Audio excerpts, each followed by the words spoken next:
Are you feeling curious? Yeah! I'm so glad. Today on Curious Crew, it's a guitar jam session. Oh, very nice. In some very instrumental investigations. That's really cool. We have sound. So rock out with the crew as we explore guitar science. Little air guitar, everybody. Support for Curious Crew is provided by MSU Federal Credit Union, offering a variety of accounts for children and teens of all ages while teaching lifelong saving habits. More information is available at msufcu.org.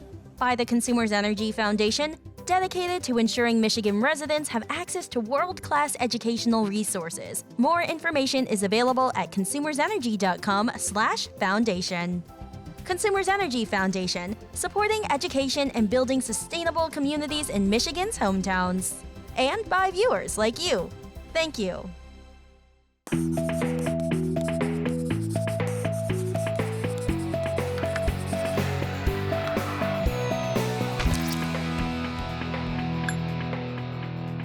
Hi, I'm Rob Stevenson, and this is Curious Crew! Welcome to the show, everybody. We always like to start every episode with a couple of discrepant events because discrepant events stimulate Curiosity! That's exactly right, and I've got some fun ones for you today. You're going to notice we have a couple of guitars here on the table. We've got an electric, and we've got an acoustic. And first thing, Nash, I would like you to report out on the sound difference between these two guitars. Do me a favor, give this one a strum. Oh, that's nice. That's nice, okay. Little comparison. What are you noticing, Nash? So the acoustic sounds more like you're playing it with an echo. Ooh, playing it with an echo. So we got a full sound going on over here. Excellent. Okay, Patrice, you're gonna help me out with this. This is a little pitch pipe here. Can you give me an A?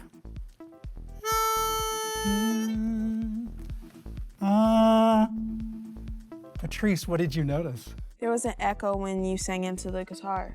Excellent. Okay, let's try this. I'm going to cover up the sound hole for just a moment, and I'm going to pluck this string, and I'd like you to report out the difference of when it is covered and when it is not. You ready?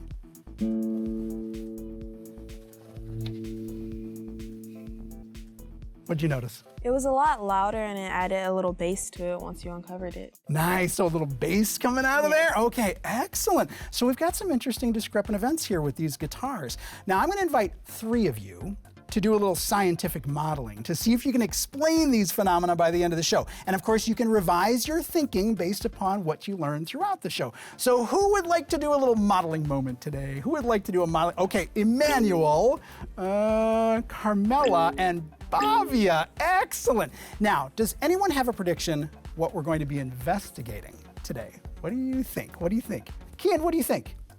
Well, it looks like guitars. We are definitely going to be exploring guitar science. Stick around. This episode will be music to your ears. So let's try to figure this out. What did you notice, Carmela? There was definitely a difference in the volume of the two guitars, and the electric guitar was a lot quieter. That surprised me. I must be used to hearing an electric guitar plugged into an amplifier. Me too. And did you notice how the guitar echoed when Dr. Rob sang into it? Yeah, it was the same note that he plucked. I'm pretty sure that's not a coincidence. As far back as 5,000 years ago, people were playing guitar-like instruments like the sitar.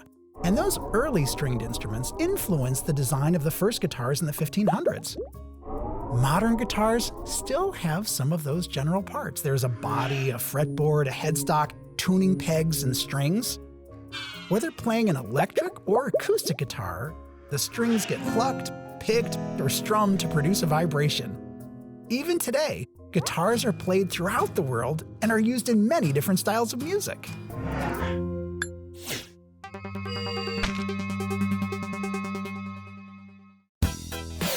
So as we dig into guitar science, the first thing I want to compare is an acoustic steel string with a classical guitar. So you'll notice it's a little smaller, it's a 3/4 size. But I'd like to do a little comparison. Let's start on the very end here, and I want to point out the difference with the bridge. See how this one has pins going in there? And this one, notice how the strings actually wind around. Now, speaking of strings, these ones, steel. These ones, nylon. Okay? As we move up the guitar, you're going to notice that the neck on the classical guitar is pretty wide. That actually is really helpful when you're learning to play the guitar, whereas over here it's a little skinnier, so you have to have those delicate fingers. Then we move all the way up to the headstock, and notice we've got the tuning pegs that are all metal over here, but on the classical we have a combination of plastic and metal. Bobby, I have a question for you. What's the point of the tuning pegs? Well, they're used to tune the guitar, and by turning them tighter, that makes the strings tighter, which makes a higher pitch, and by making them looser, that makes the strings looser, which makes a lower pitch. That was an outstanding explanation. Excellent job. And in fact, Kian's gonna help us demonstrate this. We got a little box over here, don't we, Kian? Give us a little strum on that rubber band. Oh, that's nice. Okay, I'm gonna place this other little dowel in here, and you keep plucking away, and let's have a little fun. Let's shorten it.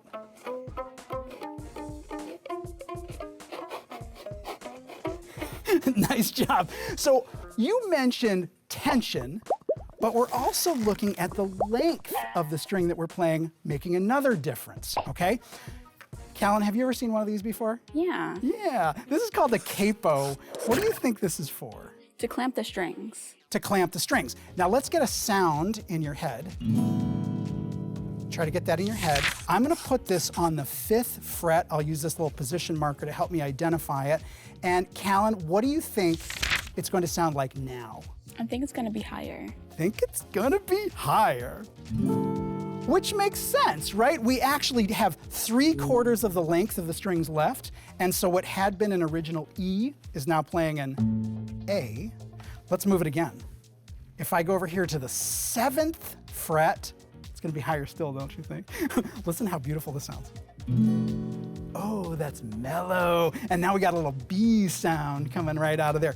Excellent. So we've seen 2 different ways to adjust the pitch, tension, and also the length of the string. Capos are a lot of fun because you can actually change the tune of the guitar without retuning the guitar. Hey, Kian, play us out. Play us out. The crew discovered a couple different ways to change the pitch of the guitar's 6 strings, but not all guitars have 6 strings. In fact, there are guitars with 4, 7, 8, 10, or 12 strings. Guitars with additional strings have a fuller sound. Now, when tuned, the 6-string guitar's notes are E, A, D, G, B, and E. Although guitar strings are made of different materials, have different gauges and winding patterns, electric and acoustic guitars use steel strings, while the wide-neck classical or Spanish guitar uses nylon strings. Looks like you're tuned up and ready to play.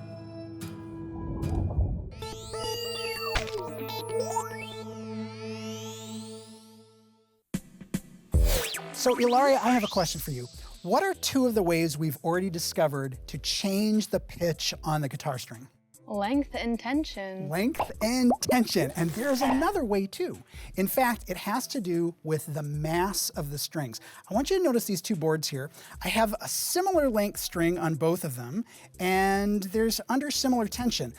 The interesting thing is this is actually a guitar string, and this is fishing line. I'd like you to notice the difference. You can totally hear that difference, can't you?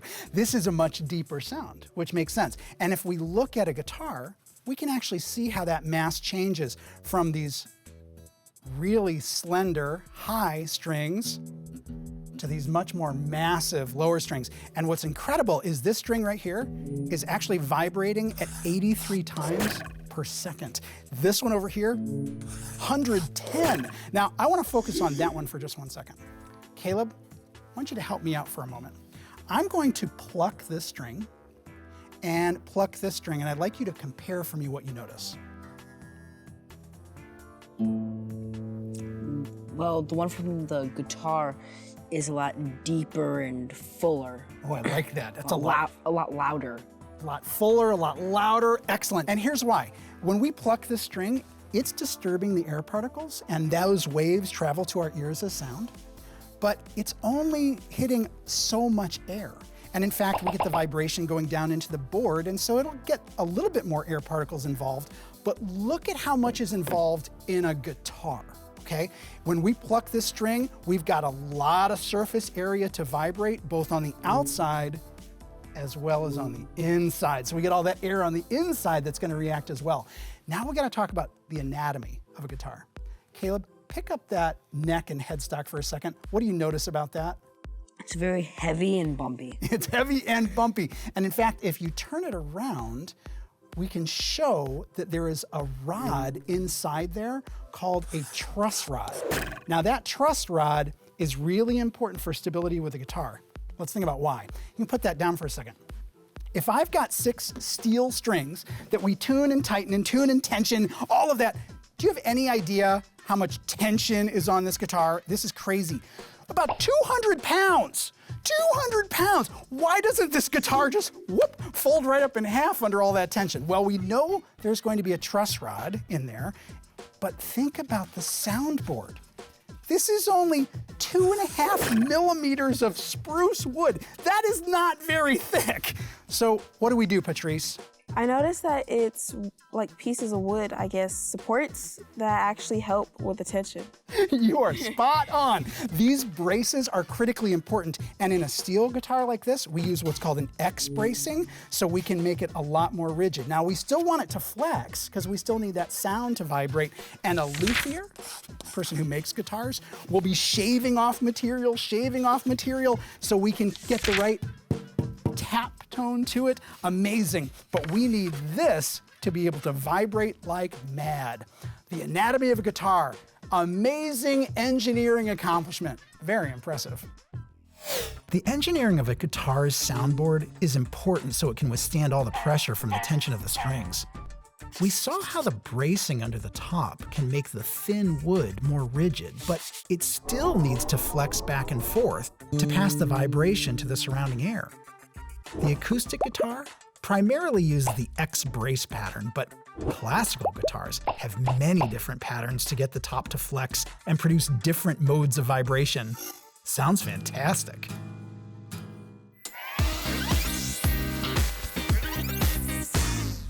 Oh, static electricity. Now, that would be shocking, wouldn't it? In the static electricity episode, Dr. Rob had this big Van de Graaff that was standing next to him on the table. We need another look at this Van de Graaff generator. And he took this little wand, it looked like, and he had these little pie pans that were stacked on top like a hat on the Van de Graaff. Gentlemen, what do you think's gonna happen?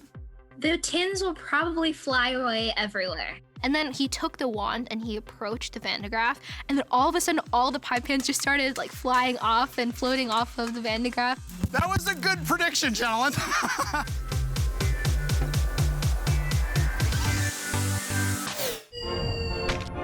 STEM Challenge. So have you been having fun investigating guitar science today? Yeah! I'm so glad. Take a look at this. I have this little half tube, which I've stretched some rubber bands over, and I have a really simple rubber band guitar. Now, I'm upping the challenge for your STEM challenge. Not something so easy as this. You're going to be designing a homemade guitar. Now, I know you have a lot of parts cut and prepped. Are you ready to start your build? Yeah! All right, get to it. Oh, maybe you could work on these, and I could work on the short things. Today, Dr. Rob has us making guitars. I think we put it like this. Does that look right? The materials we're using are a desk drawer, a plank of pine wood, some actual guitar strings, and then some piano tuning pegs. My table decided to split up the work and each have different roles. World tour. World tour. Curious Crew World Tour. My advice to someone trying this experiment at home is just to keep on persevering and trying different things until you get an amazing guitar. That's really cool. We have sound. Our guitar turned out really good. It made an amazing sound. It was very finely tuned. This experiment is really fun because you get to make your own musical instrument and your ideas can really just come to life and create something amazing. That's a work of art right there. So it looks like my luthiers are hard at work, these skilled guitar craftspeople. Very impressive, my friends. So I'm curious how these turned out. I'm gonna start over here with you, Caleb. Tell me what you and your team used there in your guitar. We have an old desk drawer made out of walnut. Nice. Blue and green tape, actual guitar strings, okay, a wooden spool, and then these things are used for tuning a piano, a plank of pine wood, and then, of course, the Curious Crew sticker. Of course. So, Nash, would you mind picking that up and giving it a strum? Oh, very nice. Carmela, tell me what your team used. We screwed in these fishing lines and we tied them to these piano tuning pegs, and we just added them to this wood, and then we also have a wooden dowel which we can use to tune the strings. Oh, very nice. Okay, Kian, would you mind giving us a strum there? So Patrice, how about your table? What materials did you use? Our team used paint paddles, a hand drum, and a wooden spool, along with 2 pieces of fishing line and 2 pieces of wire. All right, let's give that a strum. Ilaria, are you gonna be doing that for us? All right, let's take a listen. That is awesome, and I noticed that you can actually tune yours over there with those little screws up on the top. Well done, luthiers. Now we can really appreciate those skilled guitar craftsmen out there. This is a task you can try at home. The most challenging part, coming up with a system where you can actually tune the strings. Try it. We've seen how guitar strings transmit vibrations through the saddle, bridge, reinforced soundboard, and resonate through the sound hole, and how the strings' mass, density, tension, and length determine pitch. But how is pitch calculated? The Western music scale has 12 half steps in a single octave. So guitar luthiers divide the playable strings so that each fret increases the frequency by 2 to the 1/12th power. This makes the frequencies go up by half step in each fret. So by pressing the 12th fret, the string is half of its original length and will produce a pitch 1 octave higher. Amazing design.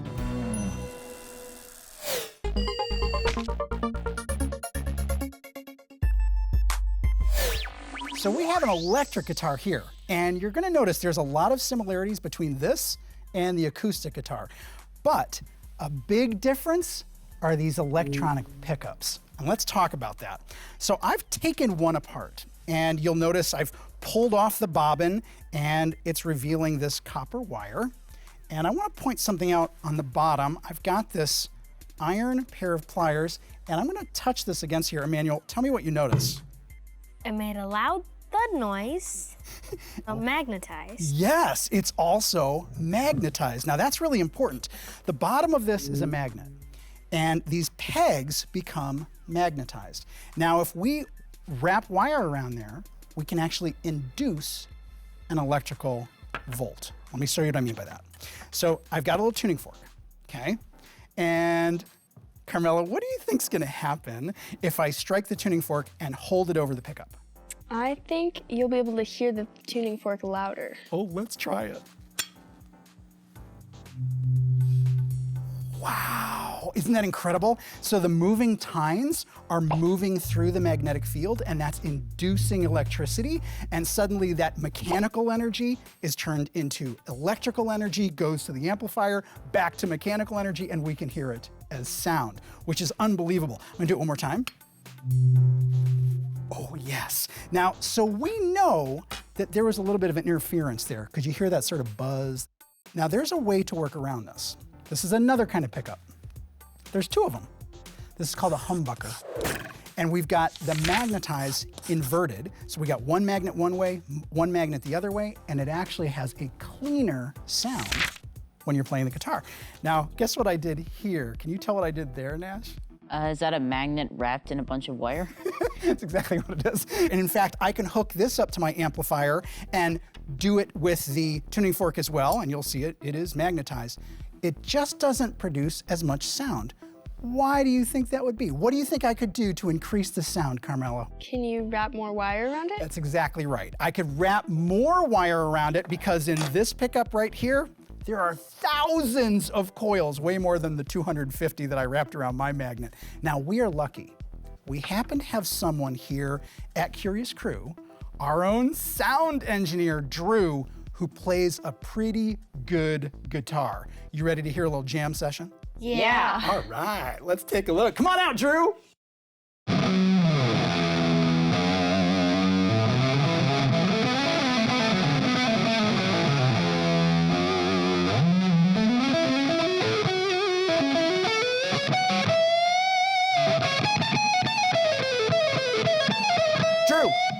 Drew, we're good. Thanks. Wasn't that amazing? All right, we're gonna try one more thing. Do you recognize this guitar? I'm going to put in this little pickup right there and turn your guitar into an electric guitar yourself. Perhaps one of you can learn to play like Drew. And if not, there's always air guitar. There are many similarities between acoustic and electric guitars. The guitar body, strings, fretboard, and tuning pegs, but there are differences too. The acoustic guitar is hollow and bulkier, while the electric is thinner and smaller. The acoustic guitar's sound is magnified by the large soundboard and through the sound hole, while the electric guitar relies on pickups to convert the vibrations into electrical energy and has other controls to change the tone, the volume, and even the pitch. And the thick string bass guitar adds a lot to any rhythm section. Encore!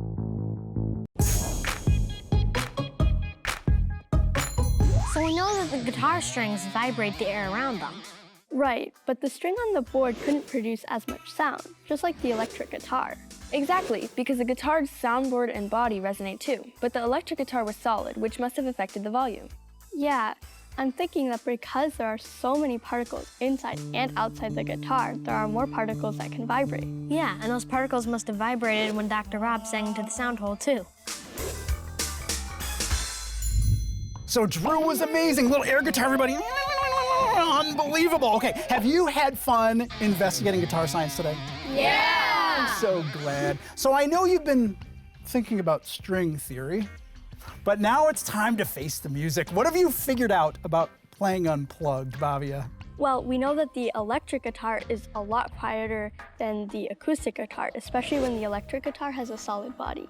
Yeah, both guitars, the sound comes from the string, but in the acoustic guitar, the air can resonate better because of the hole. Excellent. Okay, very good thinking. So let's do a quick comparison again. We'll strum it over here. Can you feel a vibration? Yeah. Oh, how about that? Okay, how about this one? Put your hand on there. Can you feel the vibration? Yes. How about that? Now, we know the sound is coming from the strings, right? But it's going to be disturbing the air that is going to be sending the sound to our ears. Now, as the string goes through the guitar, it will vibrate the body, it will vibrate the neck, but the major difference is going to be the sound hole, and you're right. We've got more air in there, and if there's more air to be disturbed, we get a fuller sound. So how does that impact the resonant air, Carmela? Well, we think that you sung a certain note into the guitar, which vibrated the air in the guitar and made it resonate. And when you plucked the string, the sound kept resonating until the cardboard stifled it. Okay, excellent. So you're really noticing the difference between whether that sound hole is closed or open. Yeah, we can really hear that resonance. Now, this is a great example of something that's called Helmholtz resonance. Now, I'm gonna demonstrate this real quick. How many of you have ever blown into an empty bottle before? Okay, gotta do it. I love that sound. Okay, it depends on the volume of air, but it's gonna produce a certain pitch, right? The same is true for the guitar. I sang the A note, and that resonated inside the guitar. And in fact, what's amazing is we have to remember that that air is acting like a big spring going in and out of that guitar. Beethoven once said, "A guitar is an orchestra in itself." So remember, my friends, stay curious and keep experimenting. Get your curiosity guide and see more programs at WKAR.org. Support for Curious Crew is provided by MSU Federal Credit Union, offering a variety of accounts for children and teens of all ages while teaching lifelong saving habits. More information is available at msufcu.org. By the Consumers Energy Foundation, dedicated to ensuring Michigan residents have access to world-class educational resources. More information is available at consumersenergy.com/foundation. Consumers Energy Foundation, supporting education and building sustainable communities in Michigan's hometowns. And by viewers like you. Thank you. Patrice! No,